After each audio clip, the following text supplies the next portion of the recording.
할렐루야. 오늘 우리가 함께 나눌 말씀의 제목은 무화과 나무에 뭘 맺을까?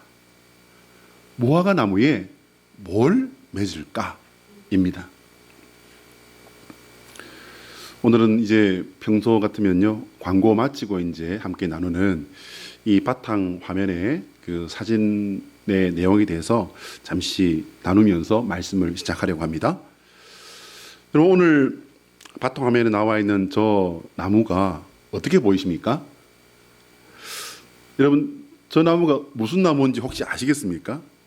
우리 최현수 집사님은 차를 타고 달리면서도 숲속에 어떤 풀이 있다, 어떤 나무가 있다, 다 어두컴컴한 밤에도 다 아시던데, 그런 또 고수가 여기 계신지 모르겠습니다만은, 여러분, 저 나무가 무슨 나무냐면요, 우리나라에도 꽤 흔하게 볼 수 있는 나무입니다.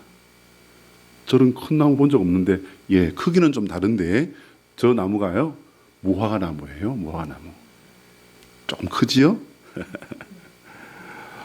복잡한 등굴과 섬세한 착생식물들로 얽히고 설켜 있는 이 나무가 스리랑카, 굉장히 더운 나라죠.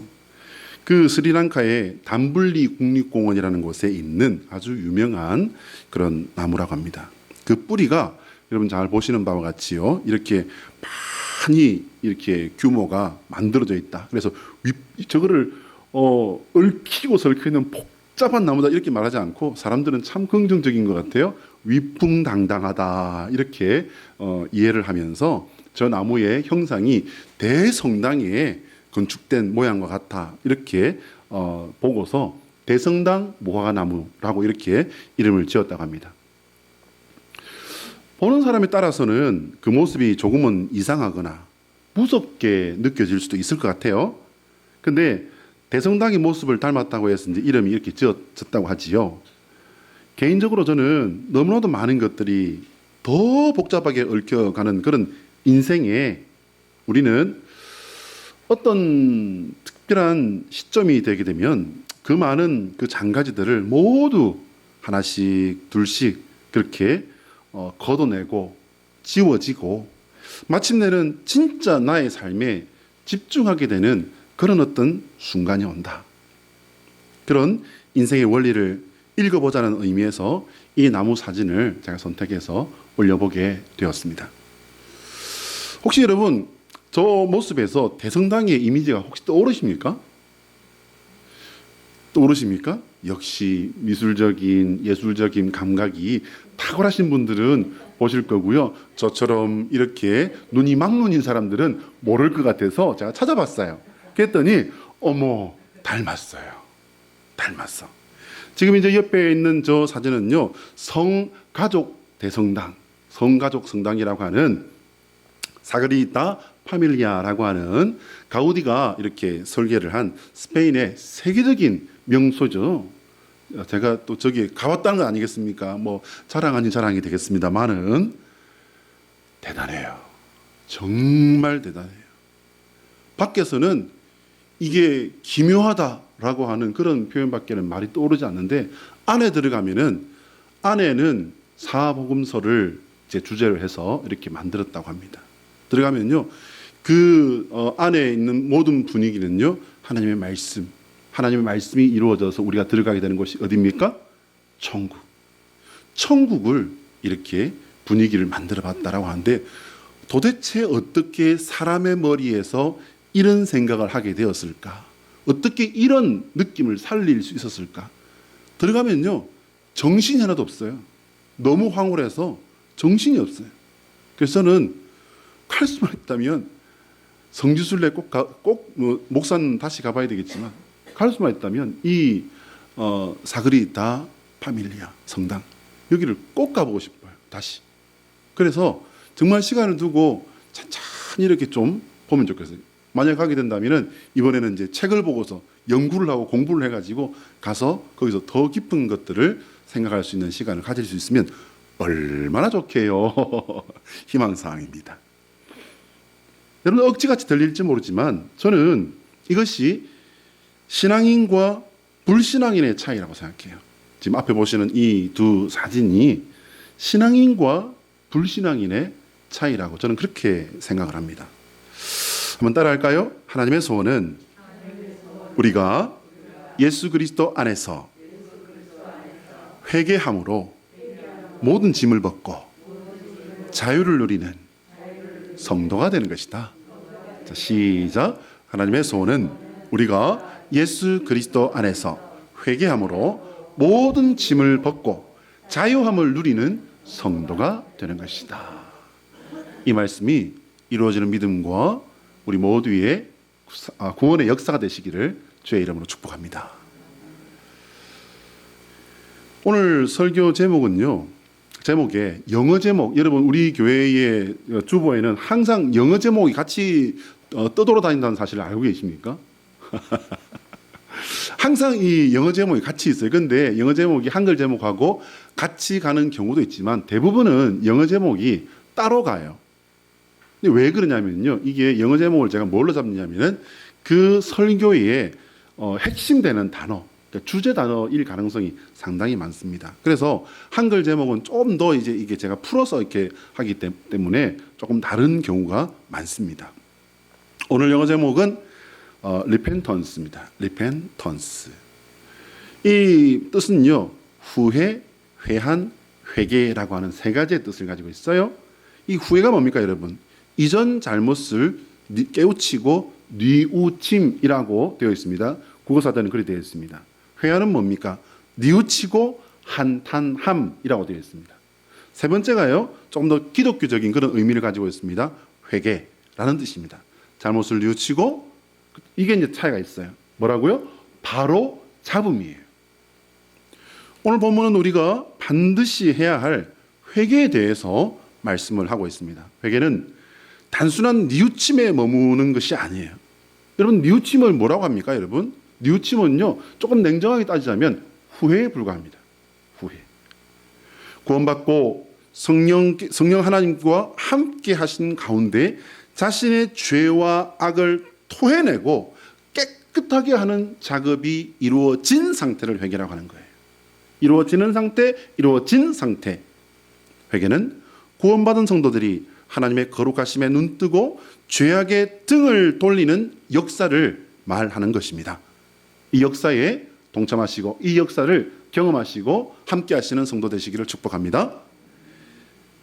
예수님께서는 오늘 본문을 통해서 회개를 하지 않으면 망한다 라고 딱 잘라 말씀을 하고 있어요.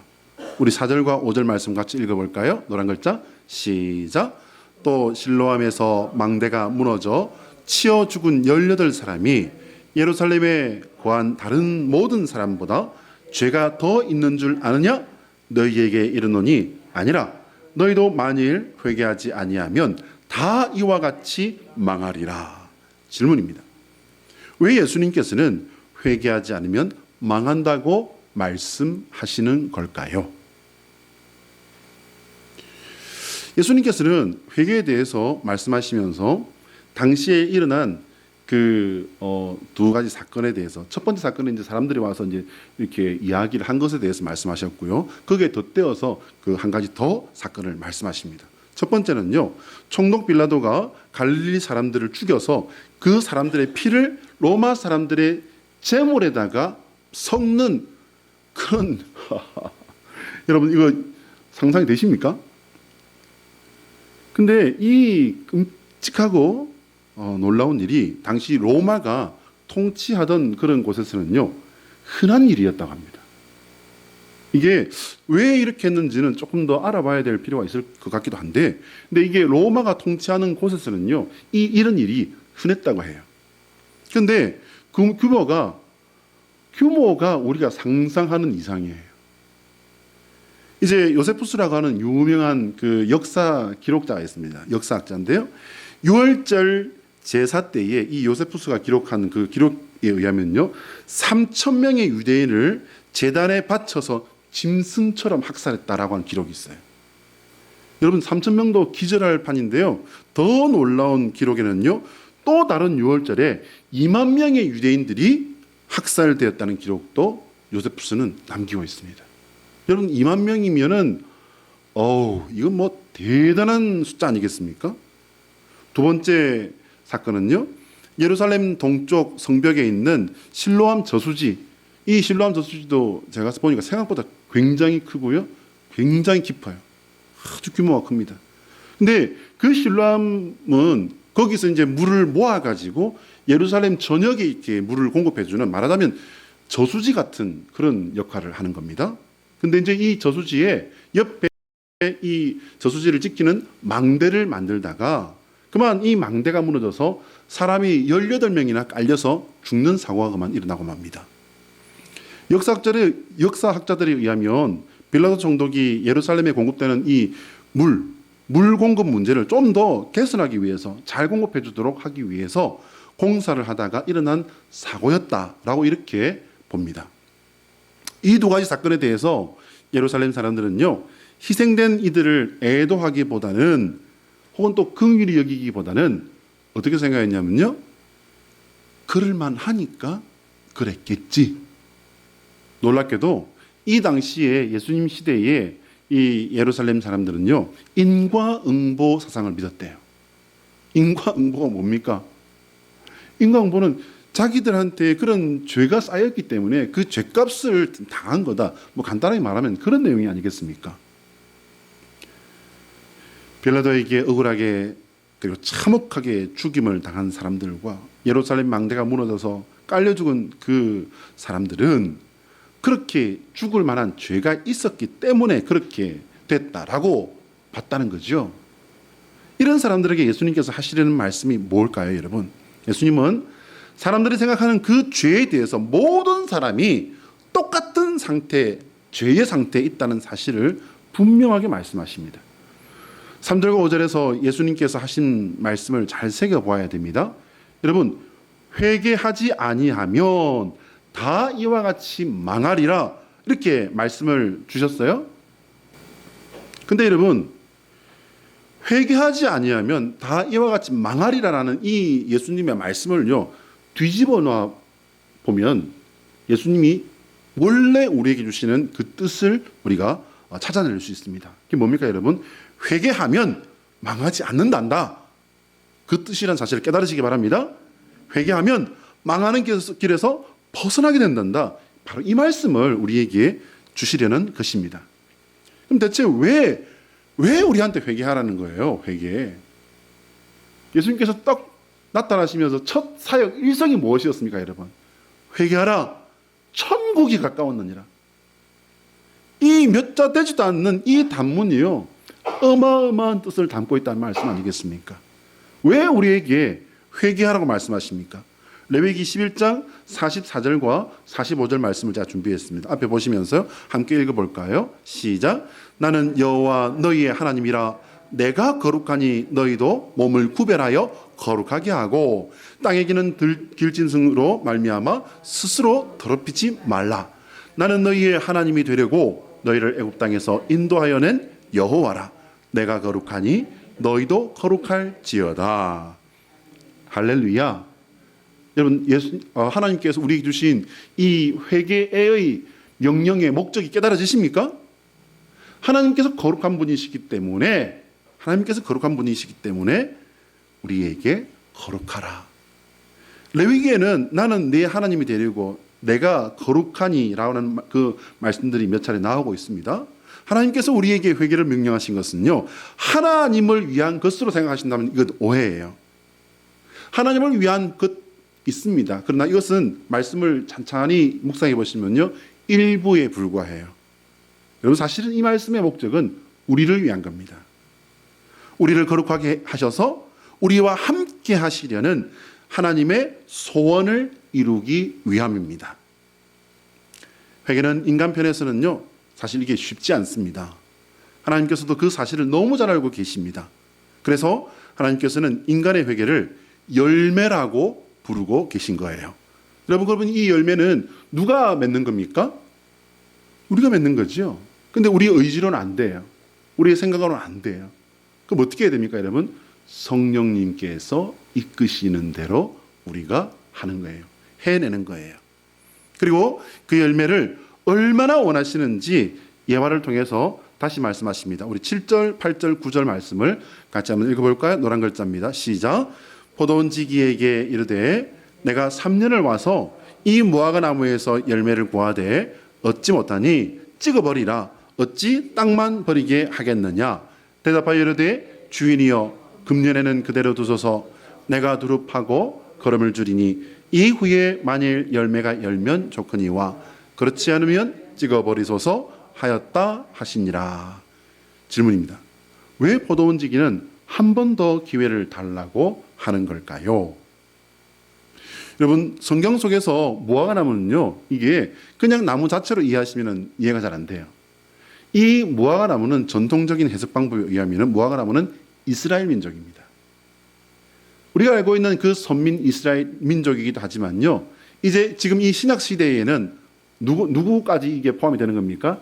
영적 이스라엘, 영적 아브라함의 자손인 영적 이스라엘까지 같이 이게 포함이 된다고 보시면 틀리지 않습니다. 자, 그러면 과수원지기는 누굴까요? 바로 예수 그리스도십니다. 예수 그리스도께서 그 중보와 중재하신 그 위치에 계시다는 거죠.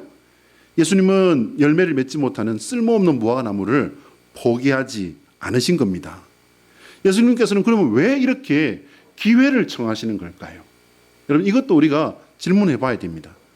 그것은요, 이걸 우리가 이해하기 위해서는요, 창세기 18장에 나오는 소돔과 고모라의 심판을 우리가 참고해 보면은 이해가 빨라집니다. 소돔과 고모라의 이 말 심판을 위해서 이제 아브라함은 계속해서 하나님의 사자와 이렇게 단판을 짓습니다. 그죠?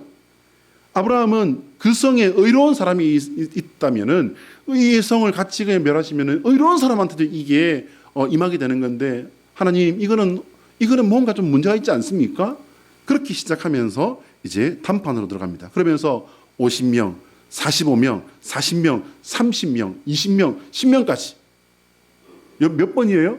6번이요. 6번. 6번을 단판하자는 한 겁니다. 그런데 아브라함은 그러면 왜 이런 심판을 막고 서서 이렇게 단판을 했을까요? 그냥 우리가 퍼뜩 생각해 보면 그 성에는요, 자기 아들이나 마찬가지예요. 사실 조카니까 뭐 아들이라고 할 수도 있습니다. 롯의 가정이 거기에 있습니다.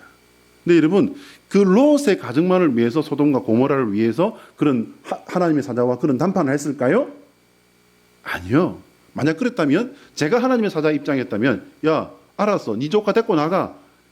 그리고는 이제 그냥 바로 하실 일을 했을 것 같아요.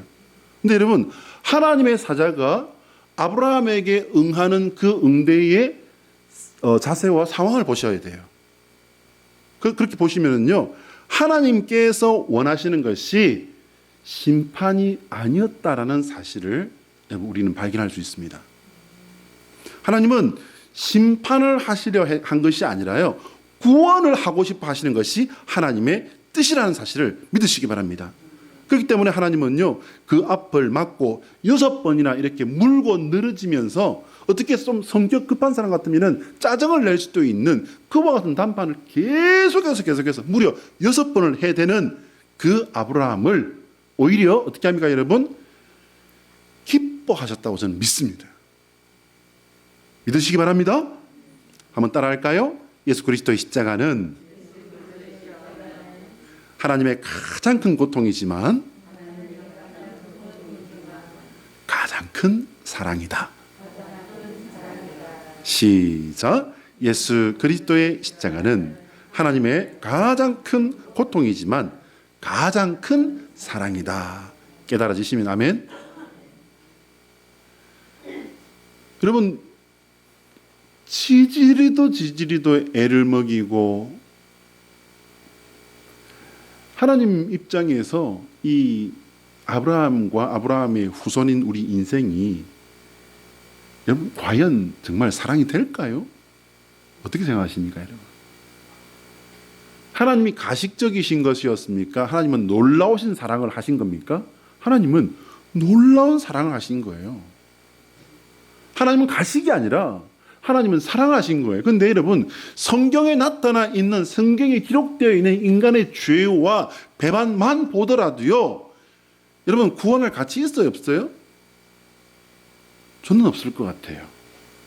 제가 인간이지만 제가 생각할 때는 하나님은 차라리 싹 다 지워버리시고, 하나님은 어쨌든 창조하셨잖아요. 그리고 그 창조하신 거기에 여러 가지 하나님의 그 질서와 중요한 가치들을 세우셔서 운행하셨잖아요. 근데 인간이 다 엎어버린 거잖아요. 물론 거기에 사단 마귀의 그런 악한 짓들이 있었지만, 그럼 하나님에게는 여러분 시간이라는 게 한정이 있어요, 없어요? 하나님에게는 시간은 한정이 없는 걸로 우리는 알고 있습니다. 그럼 하나님은 어쨌든 새로 하실 수도 있지 않았을까요? 근데 하나님은 에덴 동산에서부터 놀랍게도요, 참으시고 인내하시고 기다리십니다. 다시 대성당 무화과나무와 성가족 대성당 사진으로 돌아가 봅시다.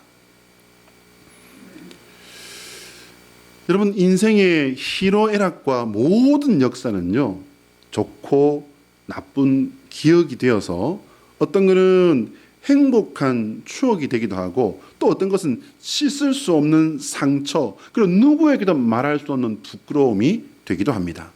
그럼 여러분, 내 스스로를 한번 생각해 보셔도 됩니다. 나는 기쁜 추억이 먼저인 것 같아요? 아니면 아픈 상처와 부끄러운 죄가 더 크게 도드라져 있는 것 같아요? 행복한 추억은 사실은 더 밑에 깔려 있는 것 같고요. 나를 찌르고 나를 괴롭히는 것은 나를 부끄럽게 하고 나를 아프게 한 상처와 내가 원해서 한 건 아니었지만 어쨌든 내가 지어버린 그런 잘못과 허물들 아닙니까? 심리학자들은 이게 사람의 정상적인 심리라고 합니다. 그런데 우리가 우리의 기억이나 마음에 확실하게 깊이 뿌리내리고 있는 이것의 강력함은 사실 잘 몰라요. 우리의 아픔과 상처, 혹은 우리가 실수하고 원치 않았지만 짓게 된 모든 그 죄악들이 우리를 강력하게 옥죄면서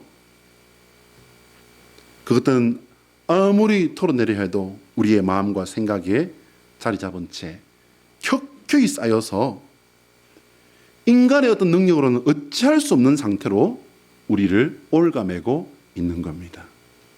저는 그 모습을 저 대성당 나무에서, 대성당 무화과 나무에서 저는 그 모습을 봤습니다. 비록 대성당이라는 이름이 그렇게 지어져 붙어 있지만 그건요, 여러분, 사람들이 그냥 그 모습이 그렇게 생겼다라고 해서 그냥 지은 이름에 불과한 거예요. 너무나도 복잡하고 무거운 짐에 붙잡혀 이러지도 저러지도 못하는 거대한 나무일 뿐입니다. 어떤 도덕적, 어떤 종교도 우리의 죄를 알게 해줄 수는 있지만요, 벗어버리게 해주지는 못해요. 회개는 하나님, 여호와 하나님 앞에서 예수님의 이름으로만 가능한 게 그게 회개입니다. 여호와 우리 하나님 앞에서 하는 회개 말고는요, 후회는 될지언정 회개는 되지 않는 것이 우리의 현주소예요. 사람들은 인생의 끝자락에 와서 겨우 자신을 봅니다. 지나간 모든 상처와 허물과 후회 속에 파묻혀 있던 자신을 보게 되는 거죠. 그러나 여러분, 본다고 한들 무슨 뾰족한 수가 납니까? 본다고 한들 어떤 수도 없어요. 오히려 더 뭡니까 여러분? 허무하고 더 비참해지기만 할 뿐입니다.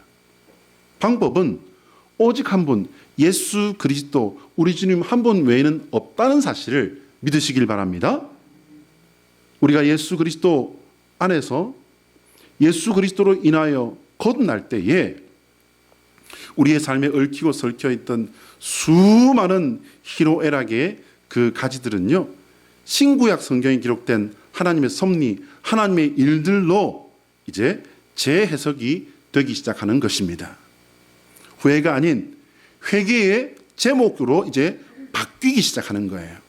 여러분 보시는 저 성가족 대성당, 스페인에 있는 저 성당의 외관에는요, 창세기로부터 계시록이 이르기까지 전체적인 그 성경의 내용이 이렇게 조각조각들로 이렇게 테마별로 이렇게 다 장식이 되어 있습니다. 이렇게 멀리서 보면은 너무 복잡해서 기괴한 그런 모습을 보일 수 있지만 가까이 가서 보면요, 야, 어떻게 이렇게 만들었냐 하는 그런 생각이 들 정도로 그냥 입이 딱 벌어져 버려요.